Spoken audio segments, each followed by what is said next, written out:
सांची एक ऐसा स्थल जो अपने अप्रतिम बौद्ध स्मारकों तथा पुरातत्व सामग्री के कारण संपूर्ण विश्व में बौद्ध धर्म का पर्याय बन चुका है। यह स्थल मध्य प्रदेश की राजधानी भोपाल से 45 किलोमीटर पूर्वोत्तर में रायसेन जिले में स्थित है। यह स्थान बुद्ध की किसी जीवन घटना से संबंधित नहीं है और न ही यह कभी बौद्ध संघ की किसी घटना या सम्मेलन का केंद्र स्थल था। चीनी यात्री हेनसांग ने अपने भारत यात्रा वृत्तांत में अन्य बौद्ध स्थानों का विस्तृत विवरण दिया, परंतु सांची के विषय में वो मौन हैं।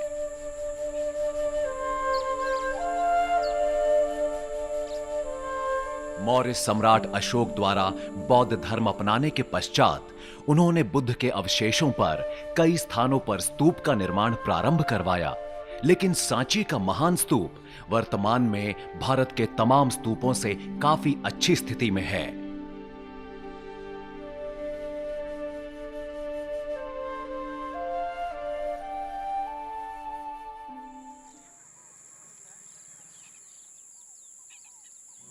बौद्ध अनुयायियों से मिलने वाले दान तथा राजकीय संरक्षण प्राप्त होने के कारण यह स्थल 3री शताब्दी ईसा पूर्व से 12वीं शताब्दी तक फला फूला।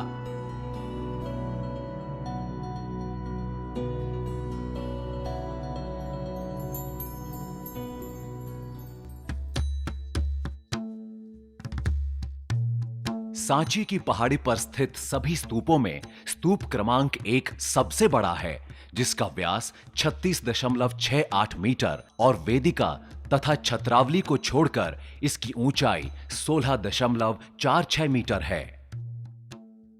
इस स्तूप में दोहरे सोपान मार्ग से युक्त मेधी, स्तूप के चारों ओर भूवेदिका, प्रस्तर निर्मित प्रदक्षिणा पथ, स्तूपाकार अस्थि मंजूषा, हर्मिका एवं वेदिका से परिवृत्त छत्रावली तथा चारों दिशाओं में 4 तोरण द्वार का प्रावधान है।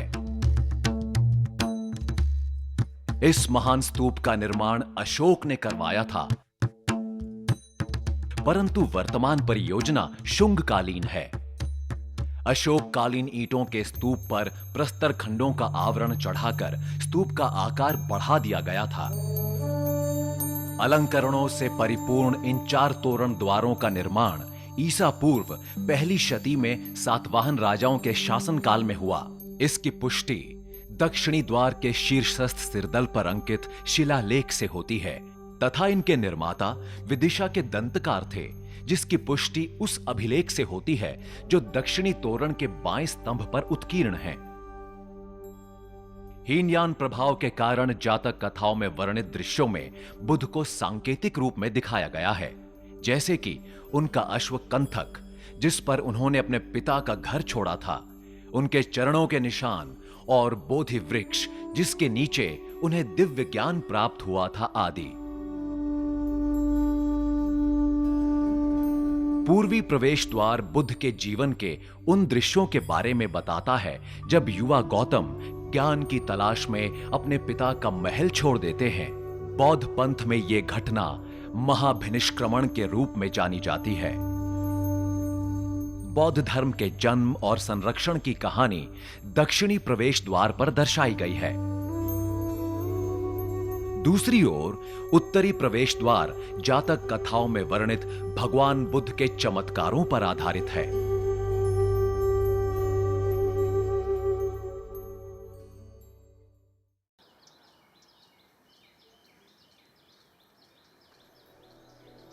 स्तूप संख्या 2 वर्तमान में अर्धगोलाकार अंड भूस्तर की वेदिका के साथ ही पहाड़ी के पश्चिमी ढाल पर स्थित है।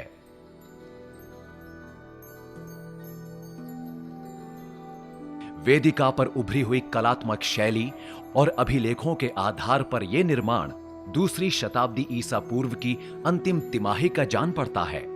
स्तूप अंड के भीतर प्राप्त प्रस्तर की मंजूषा पर प्राप्त शिलालेख के अनुसार इसके भीतर 10 बौद्ध भिक्षुओं का पार्थिव शरीर निहित है।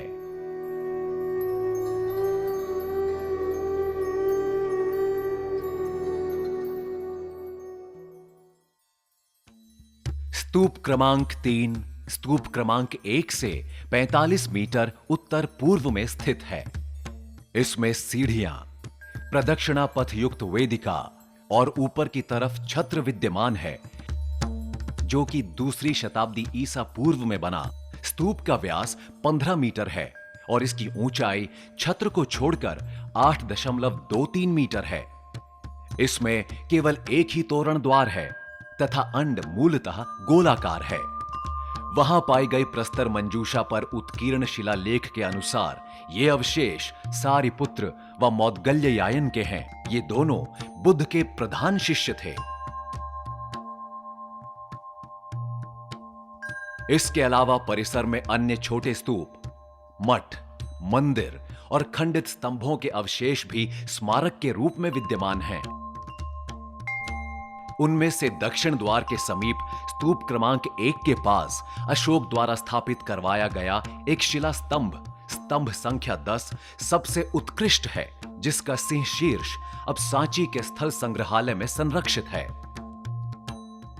एक और अद्वितीय स्तंभ संख्या 35 वज्रपाणी स्तंभ के रूप में खड़ा है, जिसमें मूर्ति के प्रभामंडल की परिधि के चारों ओर समान अंतर पर 12 छेद बने हैं, जिसके द्वारा प्रभामंडल पर संभवतः 12 छेदों वाला धातु का उज्जवल प्रभामंडल लगा था।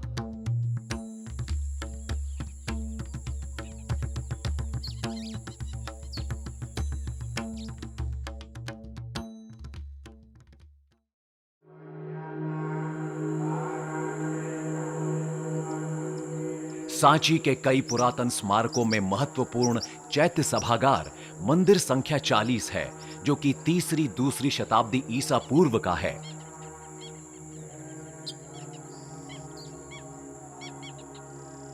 एक और मंदिर संख्या 17, जो आकार में साधारण है, जिसकी समतल छत, वर्ग गर्भगृह और खंभेदार बरामदा है, गुप्तकालीन मंदिरों का सबसे प्रारंभिक उदाहरण माना जाता है।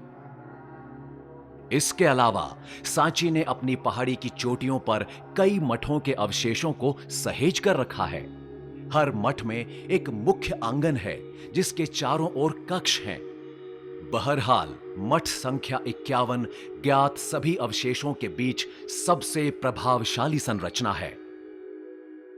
भारत में बौद्ध धर्म के पतन के साथ सांची भी 14वीं सदी से ही वीरान हो गया और तब तक वंचित रहा, जब तक कि 1818 में जनरल टेलर ने इस स्थल को फिर से नहीं खोज निकाला।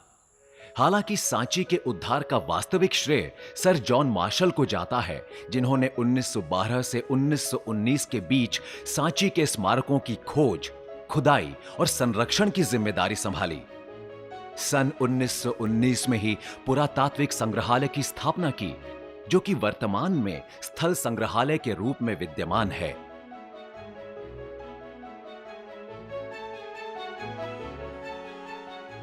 अपनी भव्य कलात्मक उत्कृष्टता और बौद्ध लोकाचार को देखते हुए सांची सार्वभौमिक महत्ता के स्मारकों में सम्मान के साथ देखा जाता है और साथ ही 1989 से ही विश्व धरोहर की सूची में शामिल है।